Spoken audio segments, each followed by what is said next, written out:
Hola Bafetu, it is your big homie Palo. Arabunga Business Lispane Bafetu. This is part 4 of 5 of different IT job types, and today we're going to be talking about tech support, IT tech support. Right, so IT tech support is when individuals support different parts of the IT world. So it can be software, it can be for hardware, it can be anything where someone steps in and assists you with a technical issue. So IT tech support is very, very broad.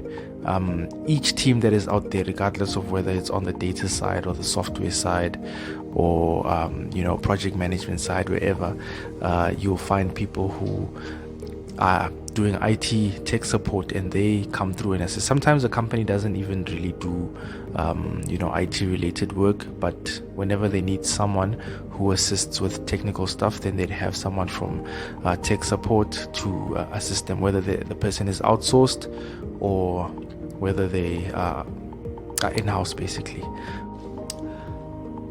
So what qualities are needed from someone who wants to get into the IT tech support space?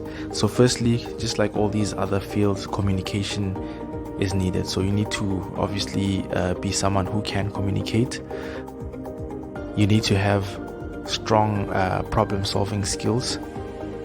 You need to have patience and empathy. You need to have the ability to work well under pressure. You need to have a customer oriented mindset. So at the end of the day, with everything that you work on, like with all these other fields, when you have people that you are assisting or working for, you need to always remember that you are serving them. You get what I mean? As much as it's just your job, but you are serving people, and you should treat it that way. You should treat your colleagues or people whom you are assisting as customers. You also need to have an aptitude to adapt to new technologies. So what academic achievements do you need to get into IT support? So firstly, you can either go to university and do a course that's related to what you want to do.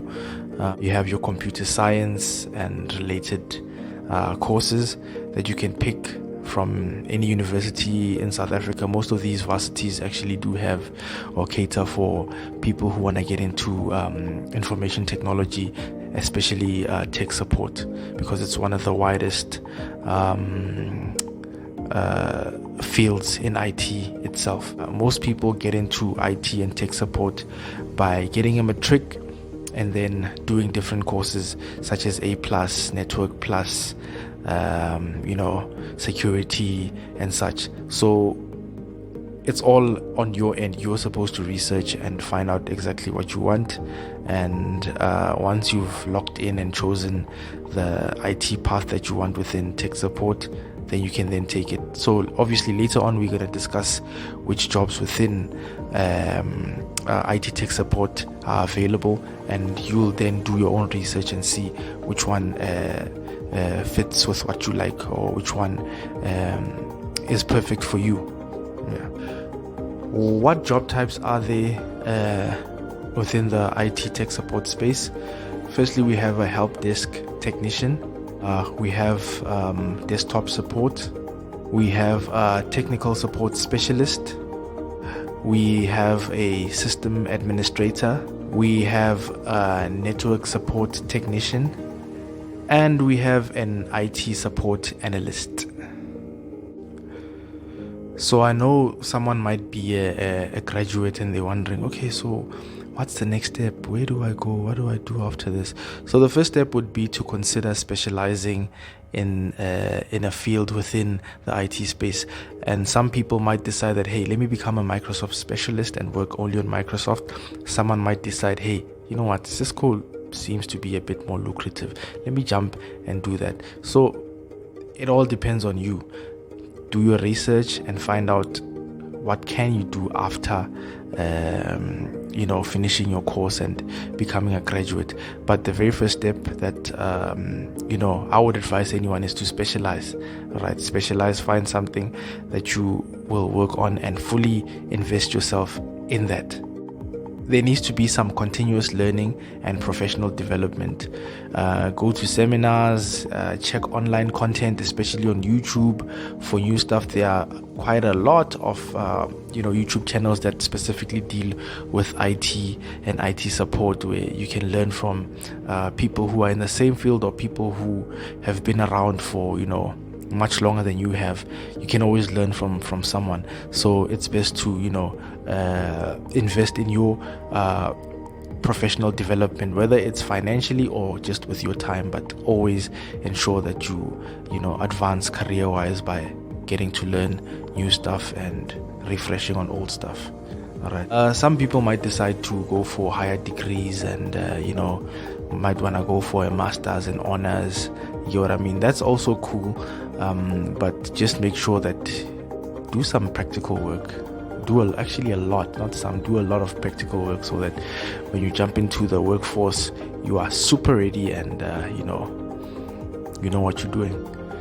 So what levels are there when it comes to IT tech support? One might think, oh no, you start as a junior. No, you start from when you are studying, right? And by studying, I don't mean while you're still in school. No, I'm talking about learnerships. So you might start your career as a learner, doing a learnership, earning 2.5, earning 3K. Back in the day when we were doing systems support, our stipend was like 1,500 Rand a month, but the knowledge gained from there is priceless. So you might want to consider getting into something like a learnership or an internship. A learnership will pay you less due to it being connected with your SETA and government stuff, and then mostly your internships are with private companies, so you might get a little bit more than what you get from learnerships. So yeah, use that as your entry point to understand and get into the workforce much quicker.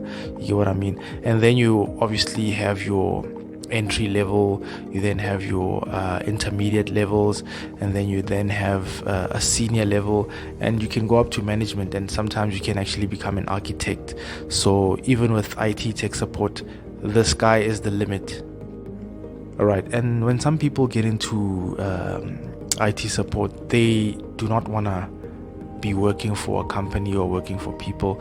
They prefer to have their own business and maybe hire people that are going to be doing the work, and they just conduct or just build architecture or whatever their task is, and that's also fine.